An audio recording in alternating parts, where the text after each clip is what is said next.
আসসালামু আলাইকুম। আজকে কথা বলবো বাংলাদেশের সবচেয়ে বড় দল বিএনপি নিয়ে। সেটা হলো বিএনপি, বাংলাদেশের সবচেয়ে বড় দল।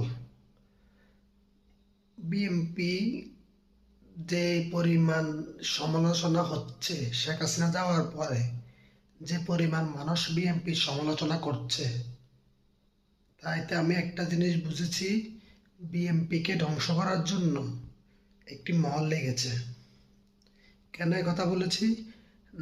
বিএনপি শেখ হাসিনা যাওয়ার আগেও সবাই বিএনপিকে নিয়ে ভালো কথা বলেছে। এখন তাহলে কেন হঠাৎ করে বিএনপির উপরে মানুষ ক্ষিপ্ত হয়েছে?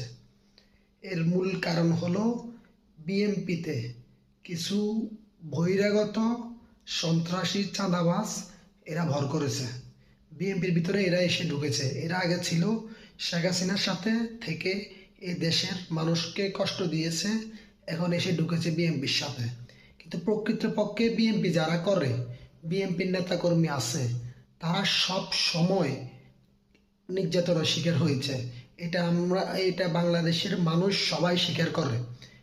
বেগম খালেদা জিয়া, আপনারা একটা জিনিস দেখেছেন, বেগম খালেদা জিয়া অসুস্থ হওয়ার পরে দেশের সাধারণ লোক থেকে উচ্চ পর্যায়ে যতগুলো লোক ছিল সবাই ওনার জন্য দোয়া করেছেন, দুঃখ করেছেন, কেঁদেছেন। জিয়া রহমান দেশের জন্য কি করেছেন, ওনার অবদান মানুষ সারা জীবন মনে রাখবেন।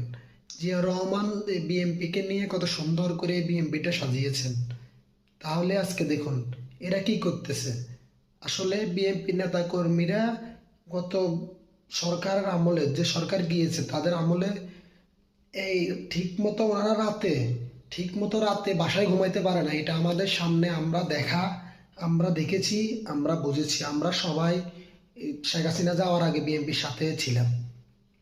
সবাই বিএনপির সাথে সবসময় চেষ্টা করেছি একটু অন্যায় দেখলে প্রতিবাদ করার, সবাই যে বিএনপির সাথে একটু মিছিল করার, প্রতিবাদ করার, আন্দোলন সংগ্রামে যাওয়ার। কিন্তু এখন হঠাৎ করে শেখ হাসিনা যাওয়ার পরে বিএনপির এই অবস্থা কেন হলো? বিএনপির অবস্থা এটা হয়েছে, বিএনপির মধ্যে কিছু সন্ত্রাসী চাঁদাবাজ ভর করেছে। তাই আমি বিএনপির ভাইদেরকে বলতে চাই, বিএনপি যারা করেন এখনো সময় আছে, আমরা এই দলটাকে বাঁচানো প্রয়োজন। আপনারা সবাই এই দলটাকে বাঁচাবেন। জিয়া রহমান এই দলটাকে জন্য কি করেছেন, আর আপনারা কি করতেছেন একটু ভেবে দেখুন।